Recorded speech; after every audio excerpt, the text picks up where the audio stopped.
आज तर डोंगरातूनच गाण्यांचा आवाज ऐकायला येत होता, म्हणून म्हटलं काय तर बघावं. तर नांगरटीचं काम चालू होतं आणि ट्रॅक्टरच्या गाण्यावरती सगळे गाणे ऐकू येत होती. मग परत पिल्याला म्हटलं चल आपल्याला जायचं फिरायला. मग आजीला, बायकोला आणि पिल्याला घेतलं आणि मग म्हटलं चला फिरायला.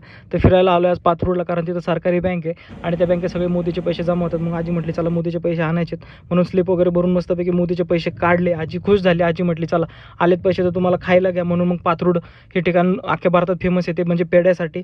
म्हणून मग तिकडे वेगवेगळ्या व्हरायटीचे पेढे वगैरे पाहिले. मग त्याच्यातले 1-2 प्रकारचे पेढे सिलेक्ट केले आणि घेतले. मग आजी पण खुश, आम्ही पण खुश, सगळं खुश.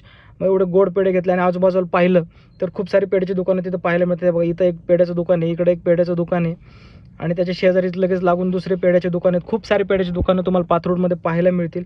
मग पेढे घेतल्यानंतर तो खाण्याचा मोह काय आवरला नाही, म्हणून मग गाडी चालवता चालवताच 2-3 पेढे खाल्ले आणि पोट आणि मन खुश झालं. तुम्ही एकदा पाथरूडला नक्की भेट द्या, तुमचं देखील मन खुश झाल्याशिवाय राहणार नाही. मग त्यानंतर घरी आलो. घरी आल्यानंतर आपले जे काही सोशल मीडियाचे जे काही कस्टमर आहेत त्यांचे डिझाईन्स बनवायला घेतले, कारण उद्या अक्षय तृतीया होती. म्हणून मग सर्व कस्टमरचे डिझाईन्स असतील, व्हिडिओज असतील, सर्व काही बनवून घेतले. मी माझं डिझाईन्सचं व्हिडिओचं काम पूर्णपणे पार पाडतो. तुम्ही तुमचं फॉलो करायचं काम नक्की करून घ्या.